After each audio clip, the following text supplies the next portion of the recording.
What is bold faith? What is bold faith? What is bold faith? Bold faith. Faith. What is bold? What is bold? What is bold faith? When we talked about yesterday of trying to understand things, bold knowledge, having bold knowledge, that only goes so far until we can find something else that's so key and so important. Understanding. I know it seems simple, right? I mean, what good would knowledge be without understanding? But how often do we treat our faith that way? We come to church, we listen to a sermon, maybe we take some mild notes, we come to youth things on Wednesday nights or other events, D-Nows, whatever, hoping to pick up something, but without ever really seeking what that might mean for us.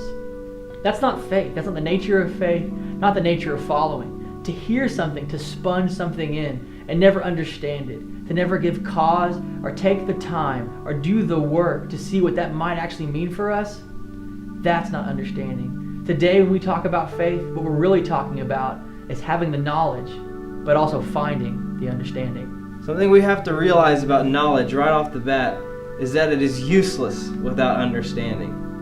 Understanding is what allows us to know what our knowledge is. In Proverbs 4 verse 5 it says, "Get wisdom, get understanding. Do not forget, nor turn away from the words of my mouth. Do not forsake her, and she will preserve you. Love her, and she will keep you. Wisdom is the principal thing. Therefore get wisdom, and in your getting, get understanding." There's a reason that this verse says that wisdom is principal. Because we have to have our knowledge. Our knowledge creates our faith. Now, the thing about this, though, is he says when you go to get your wisdom, the main thing you need to get is get your understanding. Because it's one thing to know a lot of stuff, but if you don't understand it, that's where we have a problem. The part of faith is knowing what you believe and why you believe it. And when you know what you believe and why you believe it, it becomes a part of you. It becomes ingrained in who you are. It drives you forward. It puts you into motion. And before all of that, though, it does something that we call conviction. When I think about faith, I think about the passage in Hebrews, actually verse 11, that it's the conviction of things unseen.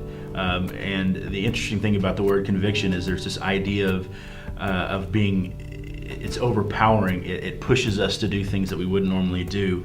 Does your faith and your conviction in the Creator God and His Son Christ drive you to have impact, this faith of that which is unseen?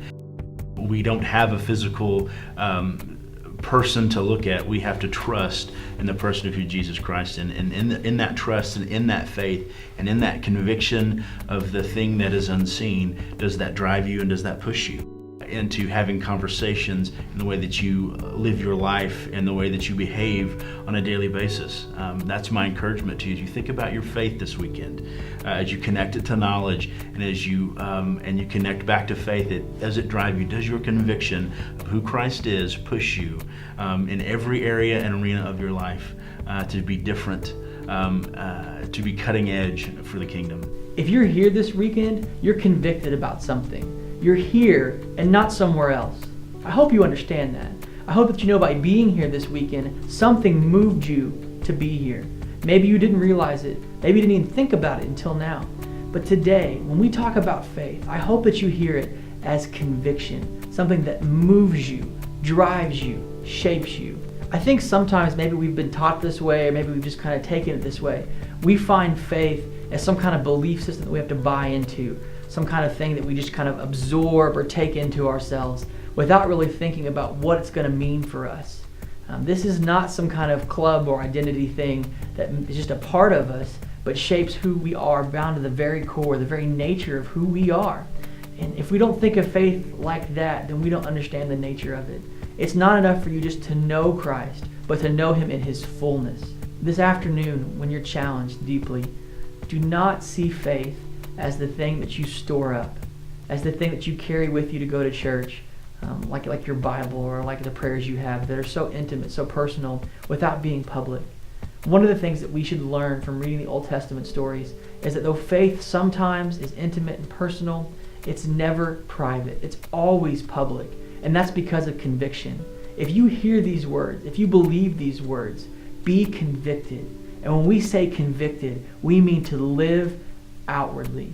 If your faith is stored up in your mind or in your heart and doesn't infect, it doesn't pour out of everything that you do, school, sports, family, friends, then that's not deep faith. That's not real faith. Something that's really prevalent in the New Testament when we talk about faith, especially in the classic chapters in Hebrews, talking about by faith or because of faith. Faith was the thing that moved people to spend their lives on Christ. It was the one thing that was the measurement of their whole lives, their whole being. That for them to count success in His name was a life faithfully spent. Faithfully spent, an entire life, is not a life of just choice or just belief, but of deep conviction in the face of trial, in the face of danger, in the face of doubt, in the face of unknowing. Faith moves us because we are so convicted beyond just reason, beyond just words, beyond just our knowledge. Our faith moves us. So we have this kid that graduated from our youth group last year. He graduated from Mustang, and last year he was in the seats that you're in now at Vintage. When he was younger, like his freshman year in high school, he had no desire to know anything about the Lord. In fact, one afternoon he ran away and went to a truck stop and got in a front seat of a semi with a guy, and they drove to New Mexico. He was pretty rebellious in all the things that he did. In fact, a lot of people that would probably call themselves good Christians gave up on him and didn't really know what to do with him, but yet still really invested a lot of time in him and did what they could. And they believed that if they poured their life into this young man, that at some point that his heart might become soft and he would give his life to the Lord. His junior year of high school, he went on a spring break mission trip with our youth group, and in that moment God broke his heart.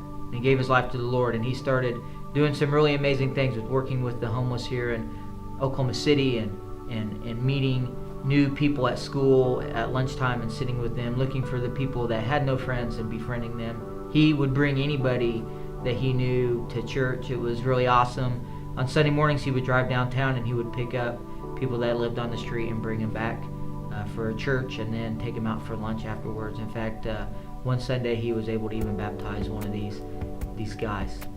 Right now he's in Nashville, Tennessee as a student at a mission college to become a missionary to India.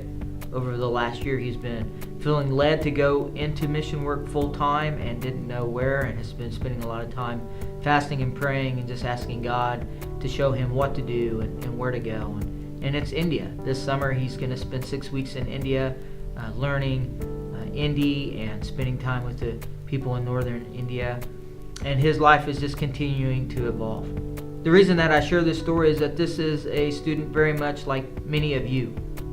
For some of you, you spend your time ignoring the things of God. And for some of you, you spend your time asking God, what do you want me to do? Why did you put me here on this earth? What am I supposed to do with my life? This weekend, guys, we have challenged you, and we want you to know that the things of God are the things that you want to do in your life.